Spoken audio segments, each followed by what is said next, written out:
podcast Aden Lubis. Biro jodoh menikah, malu bertanya sesat di jalan, malu mencari jodoh disesatkan setan. Dan seperti biasa kita akan mendengarkan cerita kehidupan untuk kita ambil pelajarannya buat cerminan kita di kehidupan sehari-hari. Semoga podcast ini bermanfaat untuk Anda, khususnya yang mau menikah ataupun yang sudah berumah tangga. Selamat mendengarkan. Assalamualaikum. Terus waktu dia main ke rumah, kan dia kan main ke rumah kan naik bis, terus aku jemput, akhirnya main ke rumahku.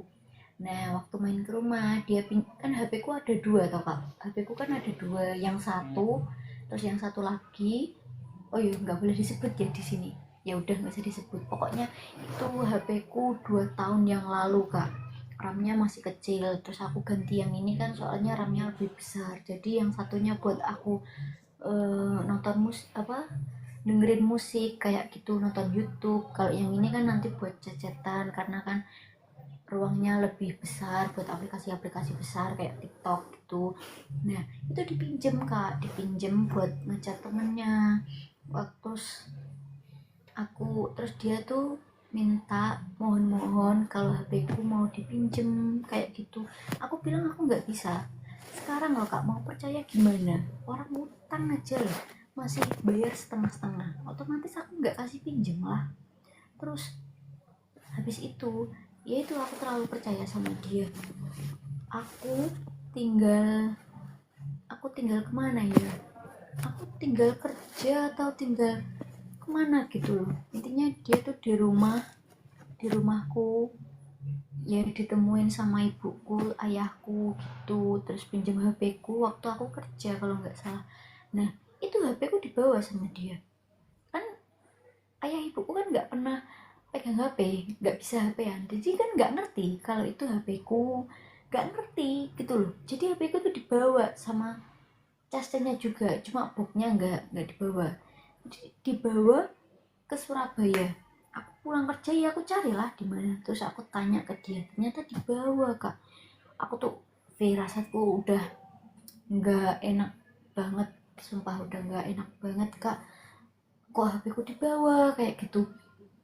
Terus dia dengan enaknya katanya aku boleh pinjem loh, kan tak pinjemin kan buat sama aku aja, maksudnya pas waktu di rumah berdua sama aku, kamu mau ngechat temanmu ya monggo aku bolehin, tapi bukan berarti itu boleh dibawa ke Surabaya kayak gitu. Lah udah terlanjur dibawa, dan dia juga pulangnya jarang kan. Habis itu lama-lama aku kok nggak kuat kak ya, singkat cerita kan udah HP ku dibawa itu, lama-lama kok dirasa-rasain kok aku tuh nggak kuat sama sifat keluarganya dia juga kayak Sifat gitu. keluarganya kenapa? Gimana ya kak? Bukannya welcome gitu sama calon mantu, baik, Iya, merangkul, iya. mengayomi. Di depan aku ibunya tuh semanis itu kak, semanis itu kata-katanya. Dan aku tuh terlalu polos, terlalu percaya karena dia orang tua. Sekarang loh kak, orang itu yang dipegang omongannya ya kak, orang orang tuanya itu bilang kayak gini ya aku dengerin, tapi ternyata apa, di belakang malah ngehina aku, ngejelek-jelekin aku, katanya aku yang bawa uang anaknya lah, katanya aku yang nyetir uang anaknya lah, karena sering main ke rumahku jadi jarang di rumah lah. Ya malum lah, namanya kan juga orang pacaran juga, kalau sering ketemu pacarnya emang salah ya kan gitu ya kak ya. Aku Kamu sering belum jadi mantunya aja udah kayak gitu. Nah, tapi itu di belakang kak, di belakang. Oh gitu. Kalau iya ngomongnya di belakang. Aku kok ngerti cerita itu karena dia sendiri yang cerita. Jadi ibunya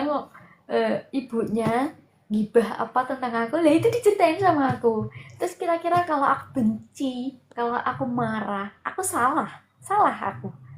Seharusnya kalau memang dia itu laki-laki ya yang seharusnya ngerti, ya nggak usah lah diceritain aku, itu kan juga aib ya. Memang kan ibunya ngejelek-jelekin aku di belakang, tapi kalau aku nggak tahu kan ya aku nggak bakal benci kan kak, kayak gitu kan yang bener. Nah terus adiknya juga itu manipulatif banget, pinter banget bikin omongan. Kayak gimana ya Kak? Kayak udah nggak suka aja gitu sama aku. Gimana ya? Padahal kamu belum nikah ya sama kakaknya ya? Iya, belum. Makanya aku Itu sampai gimana kalau udah nikah ya? Bertengkar Iya, terus. iya Kak. Kan aku tadi kan bilang kalau aku bertengkar sama dia, kata-kataku kasarnya kayak gimana, aku sampai pernah bilang gini, aku lorong dadi mantune ibumu, aku wis dikoyo nang ngene, apa maneh aku dadi mantune ibumu, aku ning kono dadi pembantu panggah panggah IP ku sing diratokno karo mbokmu, sampai bahasanya aku tuh gitu. Itu kuasar banget kan Kak. Iya. Aku tuh sampai ya ampun, kok kok bisa gitu loh, kayak ada aja. Hati-hati, penipuan mengatasnamakan Biro Jodoh Menikah. Kami hanya melayani di saat live TikTok setiap malam pukul 8 malam hingga jam 9 malam. Dan bagikan ke teman-teman Anda, semoga Anda menjadi orang yang bermanfaat untuk orang lain dan menolong mereka. Terima kasih yang sudah memberikan gift. Terima kasih yang sudah belanja di video kami di keranjang bawah. Semoga berkah, lancar rezekinya, sehat selalu, panjang umur untuk Anda. Amin. Allahumma amin.